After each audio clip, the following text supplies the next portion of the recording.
Hello fight fans and welcome to another edition of Combat Challenge podcast. My name is Saif Khan and I'll be your host for today. Today our guest that we have is a current UFC fighter. We're currently in his gym at Straight Blast Gym in Bishop Auckland. He's a bantamweight athlete. He's going to be competing this weekend at Fight Island against Martin Day, and he's going to be the first fight that's going to open up the show. Ladies and gentlemen, may I give you Mr. Davey Grant. Davey, so nice to meet you, my friend. Yes. It's been really cool. Normally we'd touch and stuff, but on this one we'll give it a miss, because of all that social distance and stuff. Mate. Thank you so much for meeting up with me today, because I know your window is very small, because you've got, yesterday you were busy doing stuff. Yeah. You've got a restaurant opening up. Yeah. I don't know, when are you flying to, when are you going to London? Yeah, we've got to go to London Wednesday, then we've got quarantine in London after we've been tested just for a night, then we fly to Abu Dhabi, then we get tested again, then we get quarantined again, and then hopefully that's all good, and then straight to the hotel to get prepped. And how many stages of testing is it that you're aware of, do you know? 5.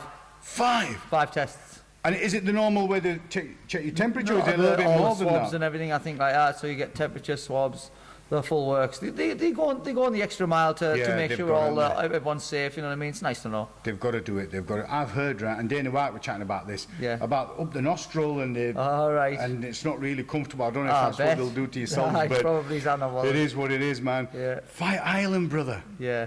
What's your thoughts on that? And you're opening the show. I know, it's epic, isn't it? I just feel so blessed just to be able to get these sort of opportunities, you know.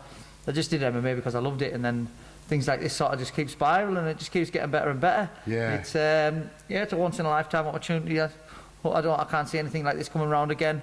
Great experience to be a part of. Especially under these circumstances with the pandemic, and you've got to give credit to Dana White, because he was the one that said, look, everyone's thinking there's no I can do. He's saying, I'm not going to get rid of any of my staff. Yeah. I'm keeping all the fighters on the roster. Those, for whatever reason, are deciding that they don't want to compete. That's their choice. Oh, yeah. But if you want to compete, I'm here for you. Oh, yeah, we had the choice. No one's forcing us to fight, you know what I mean? Yeah. I got offered to fight. I didn't hesitate. I'd love to fight. Do you know what I mean? Especially on this. I think it's a massive... It's unreal, isn't it? Yeah, definitely. Abu Dhabi. It's going to be a bit warmer there, brother, than the a northeast. bit warmer than little old Bishop. What will it be? It'll be in the 40s or something. I think it's 47 during the day at the minute. Oh, man. Yeah. That is mad. Yeah. So we came a bit earlier so we could prep and get everything sorted, but at the time you were doing your bit of a training session. Yeah, yeah. And I noticed Kurt about as well. Yeah. From back in the days, man. I remember him from Pete McQueen's show. Oh, well, yeah, from Total Combat. Wow. Yeah, because didn't he fight on UFC? Yeah, Kurt was in UFC. Yeah. 3 fights UFC. Wow. Top level guy, one of the best guys I've ever trained with still to this day.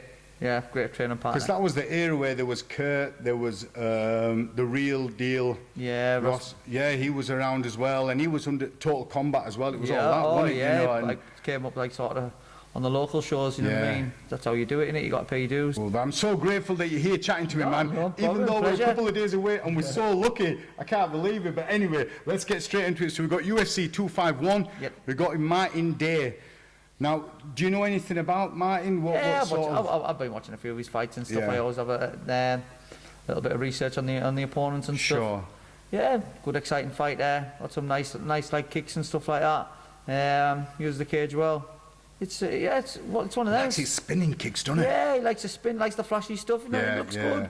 Looks good, and I like that sort of stuff myself. Do you know what I mean? Yeah. Hopefully, it's going to make for a great fight, especially you want an exciting one to open up the show, don't you? Definitely, because all eyes, it's that moment, isn't it, when it's go, and then it's off. Do you know what I mean? Yeah. Is he similar? How tall are you? I'm like 5'8". He's about the same height. He's about 5'10", I think. Is he? Yeah, he right. looks a little bit taller, maybe a bit slimmer. And on one of his stats, I read that he's got about 70-inch reach. Is that similar to you? Yeah, probably. There's not that much in it, like, do you know what I mean? Yeah.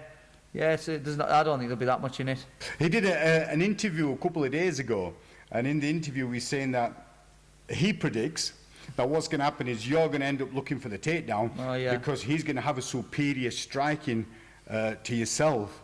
What's your thoughts on that, brother? Yeah, I mean, he's well entitled to his own predictions, do you know what I mean? But I can't see me looking for the takedown, like, do you know what I mean? But he was very professional, and he was giving you a lot of credit, he said, because people who are at that level elite in itself to be in the UFC. Yeah, anyone you fight in the UFC, Yeah. everyone brings their own different troubles and like sort of tasks that you got to go and work out. Do you know what I mean? For sure, it's just puzzles, isn't it? Yeah, that's it. And it's puzzles. like MMA math doesn't work out just because he beats him, he doesn't beat him, Yeah. and like styles make fights, and you just never know what's going to happen. That makes it so exciting, doesn't it? Yeah, Like, oh, definitely. so much can happen. It's a game of millimeters. Do you in know those what I mean? 15 minutes. It's unreal what can happen, can't it? Yeah, definitely. It's just, like you said, one little turn too much, one not enough, anything. Yes, exactly. And you could end up just blowing your whole game out of the water. Oh, yeah. Or it could go in your favour. You just don't know, do you? Yeah. But what's really cool about you, David, is you're so looking forward to it, aren't Oh, you? yes. I mean, I can't wait. I literally can't wait. Just to get out there. I love fight week. Like I love just getting about and just being there and doing it and just these all experiences, I always think to myself, God, I'm going to look back one day and think, wow, they were the times of my life. Yeah. It's brilliant just to be a part of. I'll love it all. Do you know what I mean? And then, you just go and get to fight in front of millions of people, trying and putting everything on the line. It's fantastic. And it's good that you're not taking it for granted and you're savouring and creating those memories. I'm blessed to be able to do this. Do you know what I mean?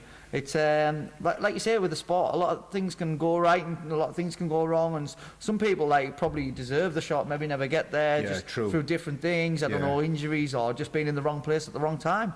Things like that happen. Do you know what I mean? And I'm just so happy that I'm getting to live the dream. Do you know what I mean? Things have to align. There's hard work, but things have to align for it to work definitely, out. Definitely. There'll be some people who, in your eyes, you think, wow, he or she should be at that level in Premier League, but circumstances has not happened for him. Do you know what I mean? Oh, definitely, and because it's a game of millimeters, and there's a lot of other factors. Like it's not just about your skill level. It's I don't know, about your dedication, or even sometimes coming down to like things like how much money you've got. Fighting, especially when you're starting out, there's no money in it. Nothing. You're doing it for the love of it. Do you know what I mean? Some people just maybe it costs commit you, too much to work. Oh, well, aye. It's like most of me fight camps when I was coming up through the ranks, I didn't even get enough purse to pay for what I'd been using to train. Do you know what I mean? Especially not in the places I've been training. And it was, it's like some people maybe it's like, and then the work starts to take over, or maybe, I don't know, maybe you get some kids or something and you think, look, do I chase this dream, or do I get this solidified job where I can provide for my family? And there's no shame in either one, whichever way you want to do it. It's just crossroads, isn't it, Davey? Do you know what I mean? Because you've got to provide for your family, but you've got to chase your dream. It's a double-edged sword, and I just feel so lucky that I've managed to sort of do what I can do. You've stayed on track, haven't you? Yeah, do you know what I mean? There's so many things in life. Every day things can derail us, can't they? Oh, definitely. Do you know what I mean? You can wake up, you get some news, bad news, and you think, why? But after a while, you learn to just roll with it, and you've got to stay focused, and that's why you're still here. Yeah, exactly. That's it. I've been a pro for about 11 years now, and I love it. I'll just keep fighting as long as I can. So, for you've been professional for 11 years, brother. Yeah. Right. Where did it all start? How did you end up where you are now? It's crazy. Because there's a lot of our viewers who see people who are in the UFC and they're like, oh, okay, what's his story? What's her story? Everyone's got their own story. And it's always intrigued me, and I'm sure a lot of our viewers, as to what the story is. How did you end up? What's your journey? If you could give us a snapshot, it was please. like when I was a kid, I always loved martial arts. I was like into the Bruce Lee films and things like that. Do you know what I mean? I used to love all that. And then I did I think I only did karate when I was young, and I didn't even get very far in it. And to be honest, I thought it's not for me. This, do you know what I mean? I wasn't keen on the way the instructors went on with us. And then I didn't do much. I was more about football when I was young. Okay. I was like, if I'd have been any good at football, probably would have been a footballer instead of a fighter. Do you know what I mean? But it got to the point where I was like, I don't know, 15, 16, not got picked up by anyone, realised I wasn't good enough. But at that time, I just started kickboxing. So I started going to a kickboxing club with my dad because... so this in your teens? Yeah, this was like maybe 14. Right. Maybe 13 or 14. Okay. And I just started at this kickboxing club because I just enjoyed it. It was just for a bit of fitness at first. Yeah. And there was some guys like rolling around and doing some like jiu-jitsu stuff as well at the same place. So I was like, I'll have a go at that. And then to be honest, I just turned out to be pretty good at it. It just sort of fitted with me. So then, I had my first fight back in 2002. 2002, I think I was 15 years old. It was in like Chiltern Working Men's Club. It was one of Peter McQueen's first shows. It was Total Combat 3. Total Combat 3. Yeah, it was called Goshin Ryu Combat or something there. And I can't remember what it was now. But yeah, so I was 15-year-old and I had my first fight, and I actually got beat in my first fight. Now I was devastated, like, do you know what I mean? And from then on, during my teen years, I didn't really I was just sort of in and out the gym. I never really took it seriously. Then when I hit like 20, I think I started to get really serious about it. And then from then on, it was just like, that was just my life. And then I just sort of just kept on, like you say, you're just doing it for the love of it. You know, you're fighting for free. You know, you're paying to fight, to be fair. Definitely. Then, yeah, managed to get the results, and then turned into like going places and getting to travel the world, then started making a little bit more money, winning belts, this, that, the other. And then, yeah, it's really snowballed. I was really lucky. But there has to be that overlap, hasn't there? You don't just start off and say, right, I'm going to be a professional athlete, I'm not going to work anymore, I'm not going to do it. You can't, can you? No, there has to be a transition where you're letting go of one vine and you're grabbing hold of the other. Yeah, you know, and even in the beginning when you mentioned your teen years, just there, but you mentioned 3 Crossroads. You had the football, you could have gone that way. You know, you had the karate, you had the kickboxing, you could have gone that way. Yeah. But then you saw jiu-jitsu and you went that way and you kind of fell into it. Yeah. So again, it's circumstances that if you hadn't seen that, who knows? Definitely. That's exactly it. And it's, it was just sort of, it all just like sort of molded together and just made us the fighter that I am now. Cool. And how did the UFC calling come about? So I watched The Ultimate Fighter when I was like, I was still like, I don't know, I might have even been amateur at the time when I first watched The Ultimate Fighter. It was a lot of years ago. And I was like, I need to be on this show. I just loved it. And that was back in the days, wasn't it? Yeah, and I just love the fact like how you got analysed and there's people on you all the time and it's like you're trying to prove to everyone that you're the best in that house and people are like, and I loved it. I thought, I want that because I thrive in situations. It's the big brother of MMA, isn't it? Yeah, you know? and I really thrive in situations like that. Right. Where like, well, I really want to test myself, do you know what I mean? I always have done. I always love that sort of aspect of it. And so I made it my life's goal. And then I kept on grafting, kept on working towards it, tried out. Didn't get on, unfortunately, the first time I tried out. Went and won a few more fights and then tried on again and then ended up getting on the Ultimate Fighter. Got to the final, didn't win it, unfortunately. Fought a really good guy, won fair and square in the final, but then Dana still gave us the contract afterwards. He liked the way I fight, he knows I come to bring it. You see, that's the thing with Dana White, is if he sees somebody who really wants to fight and who's there and, you know, and they don't want to let the crowd down and they want to give it 100%, and if he sees the hard graft, he's done it, and he's done it in the past with a lot of people. He said, right, hold on. Although on this one things didn't go well, however, it can change, and I see the potential. Yeah, he came in the change room afterwards and said, look, he said, don't you worry about it. He said, we're still going to give you a contract. That's really cool, because you would have been gutted then, wouldn't you? Devastated. Because you were that close, weren't you? Yeah, it was hard to take, but I mean, if you'd have asked me a year before that, would you take a loss in the Ultimate Fighter finale to get to the UFC? I'd have probably been like, oh yeah, do you know what I mean? But just sort of that's how it worked out, and that was sort of my ticket in, and then it's been good ever since. The thing with UFC is it is Premier League. Oh yeah, it's there, you're fighting. You know. It's the best guys in the world, isn't it? I think anyone starting out in MMA, that's the goal. It is. Do you know what I mean? It is. Like 100%. there's a lot of other good promotions, but they're sort of they don't really rival the UFC. And I don't think there is a rival for them. No. Like, there's a few that came close, but then they ended up getting bought out and closed down, and you know they got moved out of the way. And UFC has constantly forged the path, hasn't it? Oh yeah. Like now, this pandemic, look what it's done. The UFC, they made MMA. You know, there's no one else can take the credit for MMA snowballing all around the world but the UFC. And was it Hoy and Gracie? Hoyce Gracie. No, the brother was the brother who was part of the organizer. Oh right. Hoy and when they first started. When they first started, I think it was the brother that was part of the organizer. He wanted to show the world about jiu-jitsu, didn't he? Mad. I remember watching first one, and I was thinking, look at this guy, he's going to get killed, you know, Hoyce Gracie. And he's coming in wearing what to me looked like a dressing gown. Yeah. And I thought, what is he doing?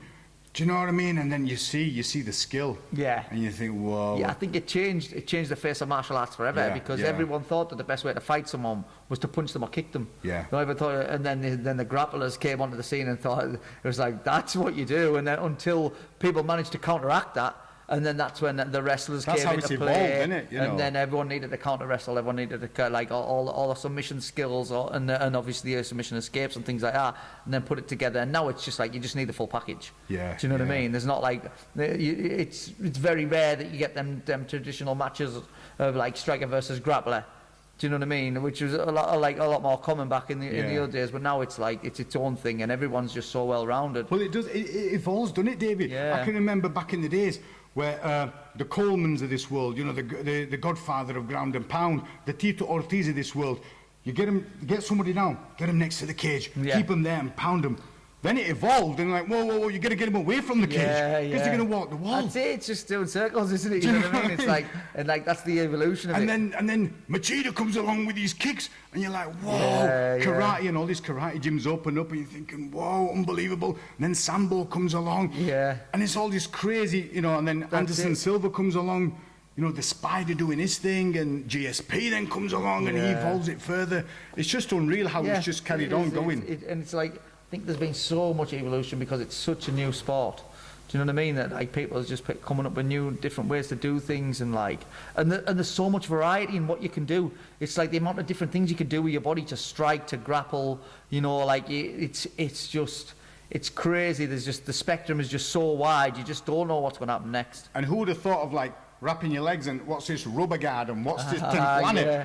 That's it. Eddie came along, and he just nullified everything. You're thinking, what is going on here? Yeah, I mean, I think it's good for people as well, because you sort of like, you get, I think some athletes might not be good at this, but then you've got this, you've got plan B, plan C, you know. It's not just for the guys like who are super athletic, you know, because there's a lot of cunning involved, especially when you get to the jiu-jitsu side of things. Do you know what I mean? It's not just about your athleticism.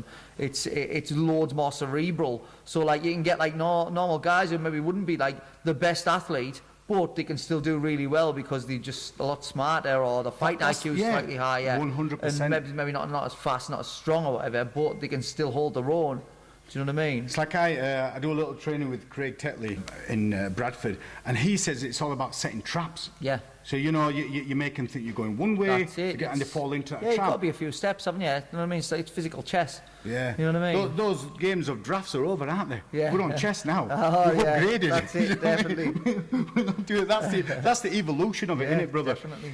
So your plan is you're going to London on, is it tomorrow or day after? Or Tomorrow, no, Wednesday. Yeah. Wednesday. What, we're on today? Monday, isn't it? Monday today. Yeah, we're on Monday. Yeah. So you're going to go on Wednesday. You've got to spend, is it 24 hours you've got to spend there, or in the hotel, or? Yeah, quarantined. Just overnight, I think. Tested, is that where quarantined. the tests start? Yeah. Right. Yeah.